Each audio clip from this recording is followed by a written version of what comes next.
Hello and welcome back to another episode of Mystery Red Reads. I am your host, Mystery Red, and this is my disclaimer. This data read in concrete is at the author's request. This video is for learning purposes.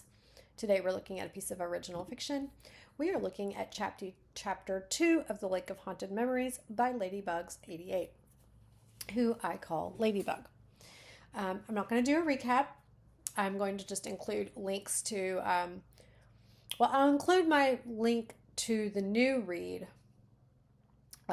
of the revised version of chapter 1, because that's what this is. I'm guessing this is a revised version because I've already read chapter, I think, 1 and 2 for The Lake of Haunted Memories, and then Ladybug did some revision and asked me to look at it again. So that's where we're at, and we are just going to dive right in here. Chapter 2, Howard, Madison, Wisconsin, August 1967. I'm going to ditch my mint. I had a mint rolling around my mouth. I'm like, oh, that'll sound lovely. Okay.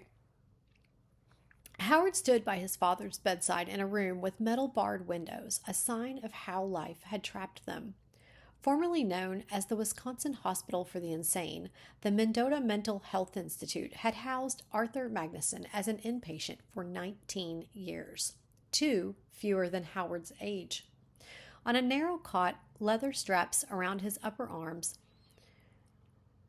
I paused because I was like looking for bound or wrapped.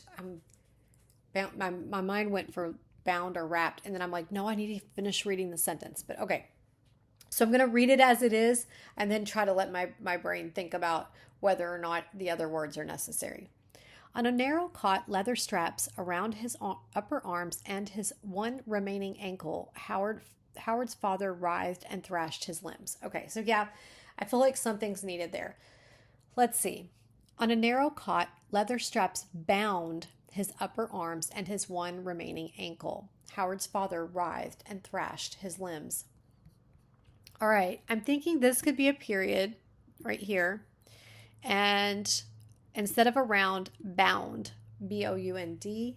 On a narrow cot, leather straps bound his upper arms and his one remaining ankle. Howard's father writhed and thrashed his limbs. Okay, so is he Arthur Magnuson? Yes, I'm guessing he's Arthur. Okay.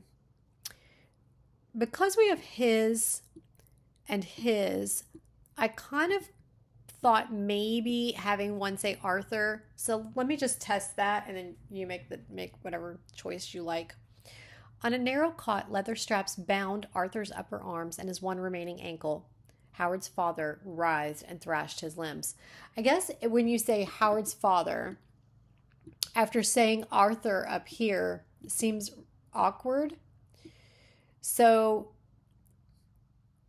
there's a couple reasons I'm going for Arthur here, and that's one is the his and the his. 2 is I really like how it sounded reading this as a sentence on its own with bound here and Arthur here. I thought it sounded really good. But when I came down here, because of that change, I no longer wanted this to say Howard's father. I almost wanted it to say he writhed and thrashed his limbs, or writhed and thrashed.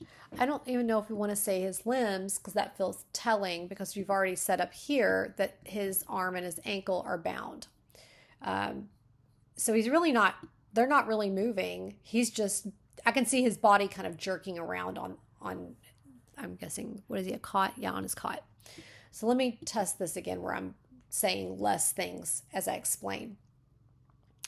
On a narrow cot, leather straps bound Arthur's upper arms and his one remaining ankle. His father writhed and thrashed. Stay awake from Lake Chevenette, he mumbled. Stay awake from Lake Chevenette, he mumbled. Over and over, the barely recognizable words tumbled from his ravaged features. Okay, so we've got ravaged features. We know that he has one ankle. What is the ravaged features that we speak of? What does his face look like? In lieu of ravaged features, that is my suggestion, but we may still find out down here. So let's keep going. A nurse rushed in with his cart, filled a syringe, and administered the injection. Howard's mother shushed and soothed her husband until he fell silent and his muscles softened. He closed his lidded eye. the other one permanently blind, lidless and glaring. Acting like a total fool, Howard had told his father he'd accepted a logging job at Lake Chevanet starting on Monday. Wishing he hadn't said anything until his return, he kissed his father's forehead. "I'll come see you again as soon as I'm back from the lake, Dad." But Arthur lay immobile, his face expressionless now, only his chest rising and falling. Heaviness radiating down his legs, Howard accompanied his mother out of the room and down the corridor and the stairs. Okay. So we've got and I'm noticing that. And then I kind of wanted this to be radiated. Heaviness radiated down his legs. And flip Howard and his. I wish I could put notes in here for you. I guess I could request editing access, but if you don't want me doing it, if you wanted me to have that access, you would have given it to me. Therefore, we will not do that. Okay, let me see if I can make this clear. Heaviness radiated down Howard's legs. He accompanied his mother out of the room and down the corridor. I kind of would just drop and the stairs, I think, and just go with and down the corridor. Let's see. He accompanied his mother. Okay, how about this? Despite heaviness radiating down his legs, Howard accompanied his mother out of the room and down the corridor. There you go. Lot less changes, and I think it flowed better, and it keeps everything the way you have it here. All I did was suggest the word despite before the word heaviness. But Arthur lay immobile, his face expressionless now, only his chest rising and falling. Despite heaviness radiating down his legs, Howard accompanied his mother out of the room and down the corridor. In the parking lot, they climbed into the Ford half-ton, the same pickup truck his father had driven before his accident at Lake Chevanet. Howard sat behind the wheel, lowered the visor to shield his eyes against the setting sun, and started the engine.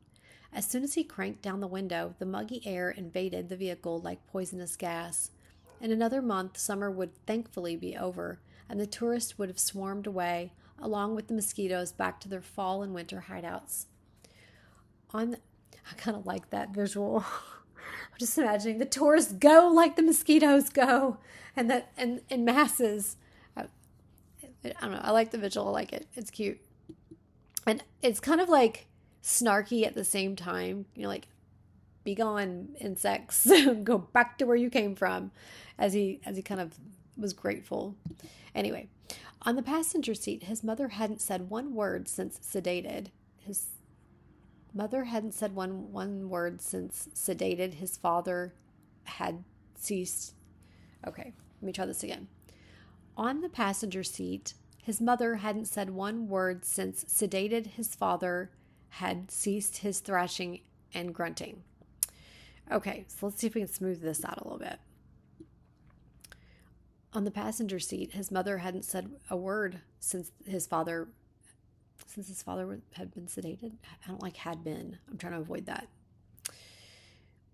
Since they sedated his father. Yeah.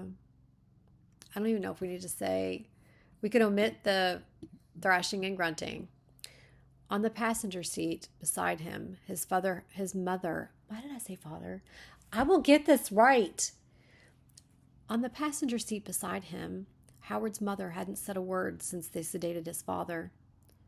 Even though it had been the first or even the 50th time such episodes still caused her to retreat into silence.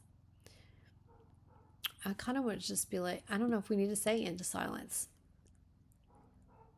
Maybe internal retreat caused this internal retreat of hers. Something like that. I don't know. Her eyes stared vacantly ahead. Okay, so we got an adverb. And I feel like it's distancing to say her eyes stared. So she stared vacantly ahead. Her fingers white-knuckled on the purse in her lap, as though she feared someone could reach in through the window and snatch it. So I tweaked that just a slight bit in a few places. She, instead of her eyes, she stared. You could say vacantly if you want to in this case, or you could just omit it and say ahead. I will try it without the word vacantly. She stared ahead, and then in lieu of the word and, I'm dropping and. She stared ahead, comma, her fingers white-knuckled on the purse in her lap. So I changed in, you've got purse on her lap, on the purse in her lap. Yeah. On, I put the on before there, on the purse in her lap, as though she feared someone would reach in through the window and snatch it. Ever such slight little adjustments to just help the flow of it. Just little joining words. We can just move them around here and there, and sometimes they smooth things out. Unable to bear the silence, Howard switched on the radio and tried to focus on the news. The Milwaukee riots had entered their third day, and one more person had died. Why did he find it easier to listen to someone else's tragedy than to talk about his own? Outside, the roadside trees nodded as though acknowledging the grief that had befallen the Magnuson family. Howard stepped on the gas pedal for the 3.5-hour drive he and his mother had repeated so often over the years, from Mendota's in Madison to their home in Arbor Vitae. Okay, I'm going to look at this line a little bit. I'm going to start with the line ahead of it and make sure that one's working for us. Outside the roadside trees. Okay, so what I'm getting, I knew there was something off about it too. And what I'm getting is there's a sound echo on the side. Outside the roadside. Outside, the trees nodded as though acknowledging the grief that had befallen the Magnuson family. Howard stepped on the gas pedal for the 3.5-hour drive he and his mother repeated so often over the years. I kind of want to stop it right there, and then I'm going to look at this next line and see from Mendota's in Madison to their home in Arbor Vitae. Okay, so I like the details there. How can we work it in but smooth it out? Howard stepped on the gas pedal for the 3.5-hour drive they'd repeated so often over the years, from Mendota's in Madison to their home in Arbor Vitae. Okay, so what I'm doing is I'm reworking he and his mother had. And in lieu of that, I'm suggesting they, apostrophe D, as in they had. Howard stepped on the gas pedal for the 3.5-hour drive they'd repeated so often over the years, from Mendota's in Madison to their home in Arbor Vitae. Why couldn't they at least have hospitalized his father nearer?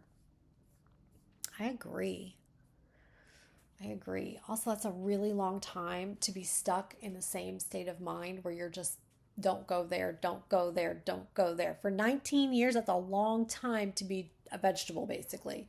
A chanting vegetable, strapped down. It just sounds like a nightmare. Okay. Oh my goodness, am I supposed to read chapter 3? I think I am, but am I? Oh, let me find out. Okay. I guess I have to end this video so I can go find out if I'm supposed to go on to read the next one. Oh my gosh. Okay. That went pretty quick. I had just a couple of suggestions here and there. Thoughts about this new chapter 2. I like this a lot better. I do.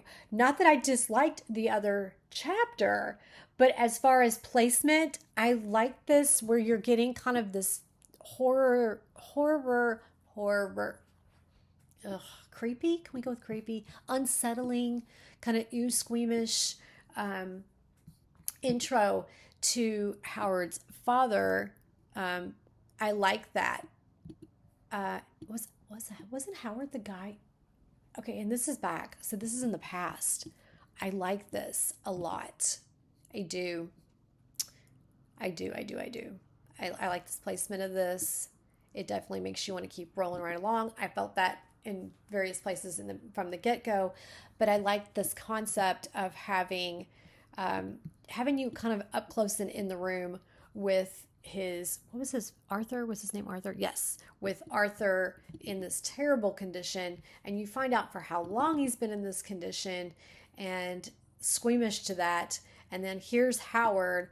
I've got a job, Dad. I'm going to go do exactly what you did, and the same thing's going to happen to me. So that's interesting. And then it has me thinking back to our new chapter 1, where, the legend that surrounds it, and these are the people that are in that legend. Why did they survive? Why were they spared? I want to know. So, yes. And you get the real horror flash of it with this description of his father with one leg and strapped down to a table, only chanting the same phrase for like 19 years, and the nightmare that has befallen them, and his messed up eye. Just, yeah, it's creepy. I'm crawling, I'm squirming. Yeah, this is working really well. I do like this a lot. Okay, I'm going to stop here. I'm going to go check my queue. And then if I'm supposed to, I'm going to come right back and do another video of the next chapter. And we're going to cruise right on through some reads today. Hopefully I get a couple of them done today. It's a carpool week, but for some reason I was spared today. The rest of the week I'm on duty. Okay, here we go.